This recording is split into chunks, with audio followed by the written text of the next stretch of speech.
everyone. Welcome to On with Aunie. I am joined today by Maestro John Devlin. Welcome to Lancaster, Maestro. Thank you so much for having me here today. Guess what we're going to talk about?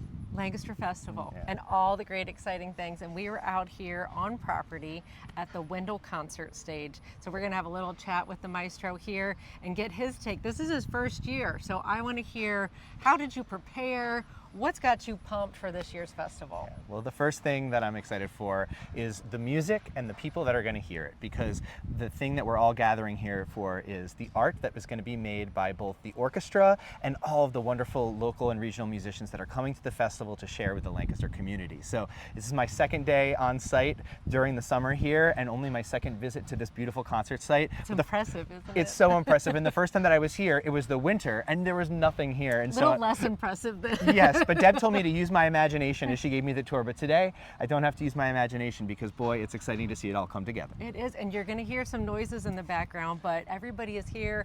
This is a big load-in day, so you're seeing kind of behind the scenes behind us right now, which is super exciting to watch this all unfold.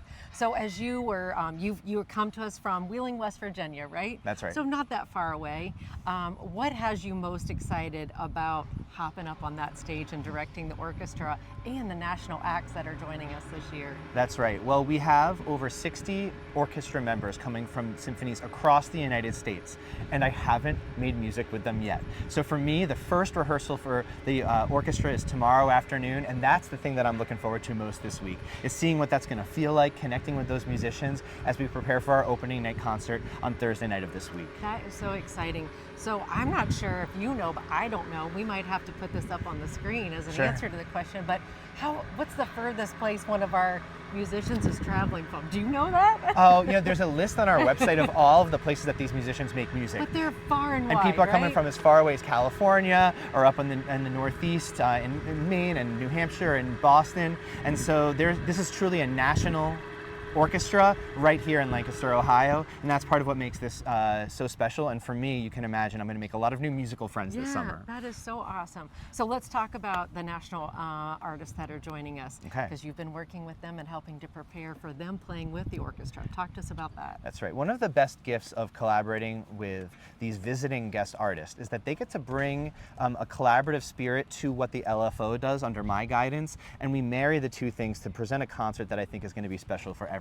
So coming up on Thursday night, a dear friend of mine named Ben Gully, who's a fabulous operatic tenor, but he also loves pop music and Broadway. And as part of that concert, we're going to share all of those influences when he's singing with the orchestra. And the things that I can't wait to perform with the symphony itself are Tchaikovsky's Romeo and Juliet, which is exactly what it sounds like. It's a musical picture of the great Shakespeare story. I think the audience is going to love that. It'll be the first piece that I conduct with the LFO in my tenure here. And then after intermission, we're going to go to one of the greats, Johannes Brahms, and his Symphony No. 4, which is a piece that made me fall in love with classical music. And I hope that for everyone that may be familiar with the piece, that they love our rendition. You want to do a little rendition for us? No, that's okay. We'll leave that to the violins.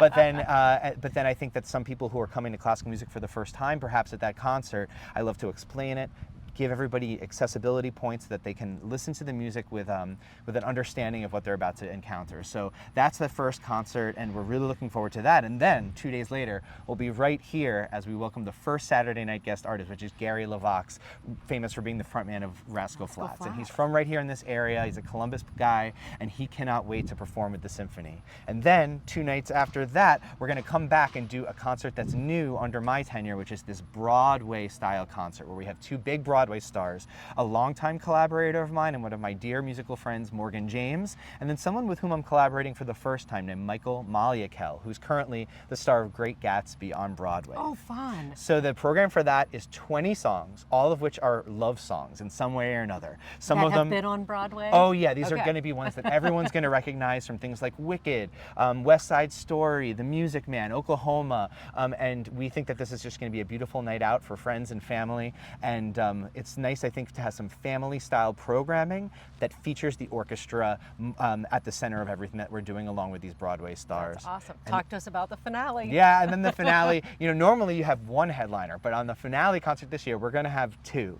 So we have the amazing independent band Dawes coming in, and they're gaining more and more national recognition. I love their music. They're incredible artists. They played on the Grammys this year, and they're going to be a real treat. And then after that, we're going to have Colby Aunie, who's an incredible country Love pop her. star.